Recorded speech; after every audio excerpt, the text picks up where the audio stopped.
সাধারণ কাগজ দিয়েও যে এত সুন্দর জিনিস তৈরি করা যায় একবারটি না দেখলে আপনারাও বিশ্বাস করবেন না। হ্যালো, আজ একটি আপনাদের সাথে ওয়াল হ্যাঙ্গিং ক্রাফট শেয়ার করে নেব। আর এই ক্রাফটটি দেখতে কেমন হবে, এই যে এই ক্রাফটটি করতে কিন্তু খুবই সহজ। আপনারা এক ঝলক দেখলেই বাড়িতে সুন্দরভাবে তৈরি করে নিতে পারবেন। এখন যেহেতু পরীক্ষা সিজন চলছে, আপনাদের ছোট ছোট শিশুদের জন্য এবং ভাই বোনদের জন্য কিন্তু এই ক্রাফটটি একেবারে স্কুলের কাজে বলেন আর বা ঘরের দেয়াল সাজানোর জন্য তৈরি করে নিতে পারেন। আর এই ক্রাফটটি তৈরি করতে আমাদের 4টি জিনিসের প্রয়োজন। এক হচ্ছে কালারিং A4 পেজ, আর লাগবে হচ্ছে কার্ডবোর্ড, আঠা আর কাঁচি। ব্যাস, এই 4টি জিনিস থাকলেই সুন্দর করে এই সহজ ক্রাফটটি তৈরি করে নেওয়া যাবে। তো চলুন কিভাবে এই ডিজাইনটি তৈরি করছি আপনাদের সাথে এক ঝলক শেয়ার করে নেওয়া যাক। প্রথমেই আমি এখানে রেড কালারের A4 পেজ নিয়ে নিয়েছি, আর একটি বড় A4 পেজকে এখানে আমি মোটমাট 4টি ফোল্ডে ফোল্ড করে নিয়েছি।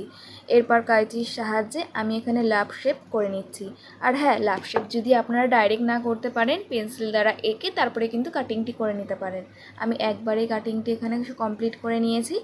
এরপরে আমি হোয়াইট কালারের A4 পেজটা নিয়ে নিয়েছি। সেমভাবে আমি এই A4 পেজটাকেও 4টি ভাগে ফোল্ড করে নিয়েছি। এবার যেই দিকটি জয়েন্ট রয়েছে ওই দিকটিকে ফোল্ড করে একটু ত্রিকোণা আকার তৈরি করে নিয়েছি।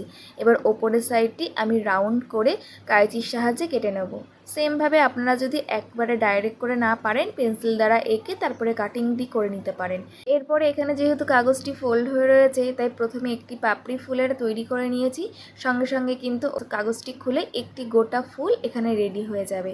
আর আজকে এখানে অনেকগুলো লাভ শেপ ও ফ্লাওয়ারের যে প্যাটেলসগুলো ওগুলো তৈরি করে নিয়েছি। আজ কিন্তু এখানে সিঙ্গেল পাপড়ির ফ্লাওয়ারগুলো তৈরি করে নিয়েছি। এখন আমরা রেড কালারের A4 পেজ দিয়েই কিছু সরু সরু ডরি মতন কেটে নেব। আর এগুলো আপনারা কাঁচির সাহায্যে মাপ নিয়ে তারপরে কাটিং করে নিতে পারেন। আমি ডাইরেক্ট কাঁচি দিয়েই এইগুলোকে সুন্দর করে দড়ির সাইজ অনুযায়ী কেটে নিচ্ছি। এই যে এরকম সরু সরু করে সুন্দর করে কেটে নিতে হবে। অনেকগুলো আমি এখানে কেটে নিয়েছি।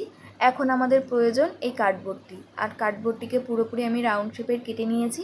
এখন আমি এই কার্ডবোর্ডটির ওপরে সরলরেখা অনুযায়ী আঠাটি ব্যবহার করে নিচ্ছি। আঠাটির ওপরেই আমি যে ডরিগুলো কেটে রেখেছিলাম A4 পেজে সেইগুলো সোজাসুজিভাবে লাগিয়ে নেব।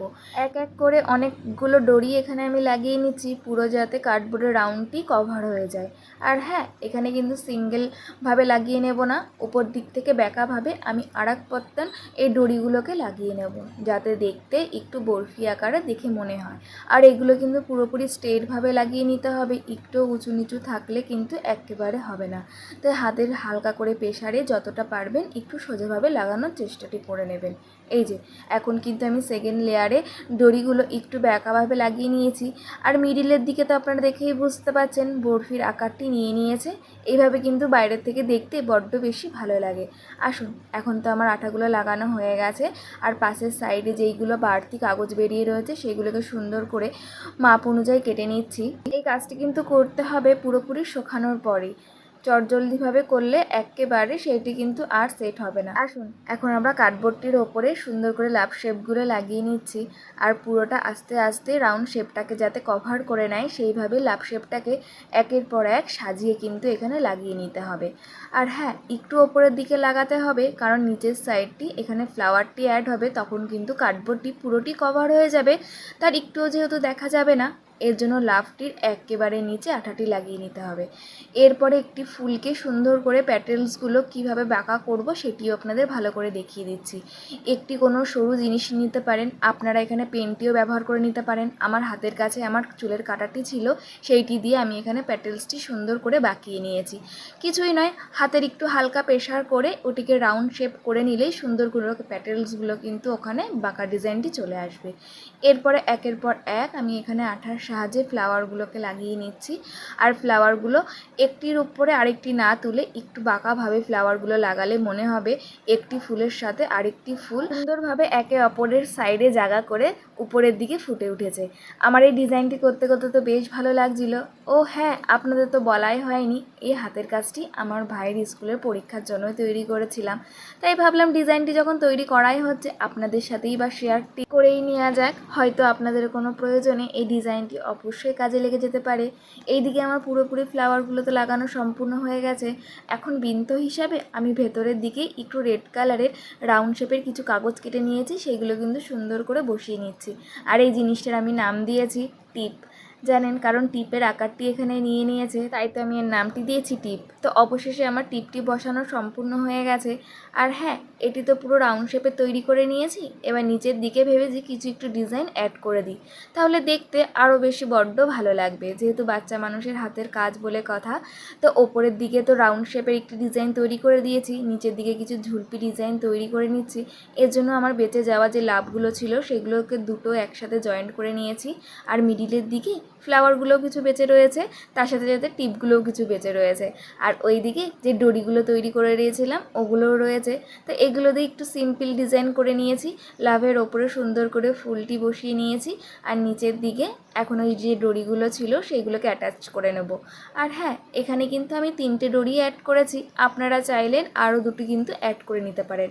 আমার কাছে মনে হচ্ছিলো 3টি অ্যাড করলেই অনেক, তার জন্য আমি এখানে 3টি ডিজাইন অ্যাড করে নিয়েছি। যেহেতু ওপরের ডিজাইনটি রাউন্ড, তার জন্য এই 3টি লেয়ারটাও কিন্তু আমি সেম রাখিনি, দুটিকে একটু একই সাইজের রেখেছি। আর একটি মিডিলের দিকে যেটি থাকবে ওটিকে কিন্তু আমি বড়টি করে রেখেছি।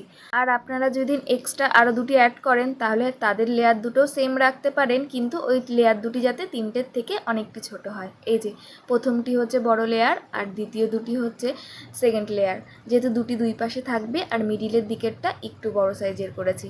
এখন আমরা যে ডিজাইনটি তৈরি করে নিয়েছিলাম উপরে, তার মিডিল বরাবর আমি বড়টি আর যেই দুটো ছোট সাইজ করেছিলাম সেটি দুই সাইডে সুন্দর করে লাগিয়ে নেব।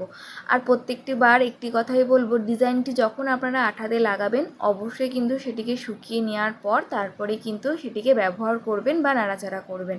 কারণ সেটিকে যদি সুন্দরভাবে আপনারা শুকাতেই না দেন তাহলে ডিজাইনটি কীভাবেই বা শক্তপোক্ত হবে আর নিজের রূপটি বা কীভাবে ফুটিয়ে তুলবে বলুন তো। তাই তো তাকে সুন্দরভাবে লাগিয়ে শুকাতে দেওয়ার জন্য একেবারে রেখে দিবেন। এইদিকে আমার প্রত্যেকটি কাজ একেবারে ভালো করে শুকিয়ে গেছে, অবশেষে সব কিছু সম্পূর্ণ হয়ে গেছে। দেখে কিন্তু অবশ্যই জানিয়ে যাবেন এই ডিজাইনটি বা আপনাদের কেমন লাগলো। আর হ্যাঁ, ডিজাইনটি যখন আপনারা পুরো দেখেই ফেলেছেন তাহলে একটিবার তো বলে যেতেই পারেন এটি একেবারে করা সহজ নয় কি। আর হ্যাঁ, প্রথম দিকে দেখে কিন্তু মনে হচ্ছিল ডিজাইনটি অনেকটি কঠিন, কিন্তু একেবারেই নয়, অনেকটি সহজের মধ্যে এই ডিজাইনটি করা। আপনারা চাইলে আপনাদের ছোটো বাচ্চাদের হাতের কাজ হিসাবে বা ঘরের দেয়ালে সাজিয়ে রাখার জন্যও কিন্তু এরকম একটি ডিজাইন অবশ্যই তৈরি করে নিতে পারেন। আর হ্যাঁ, আপনারা কেমন ধরনের ক্রাফটের ডিজাইন দেখতে পছন্দ করছেন অবশ্যই কমেন্টের দ্বারা জানিয়ে যেতে পারেন, তাহলে হয়তো নেক্সট ভিডিও আপনাদের পছন্দ মতো নিয়ে আসতে পারবো। তাহলে আজকের ভিডিওটি এখানেই শেষ করছি। টাটা।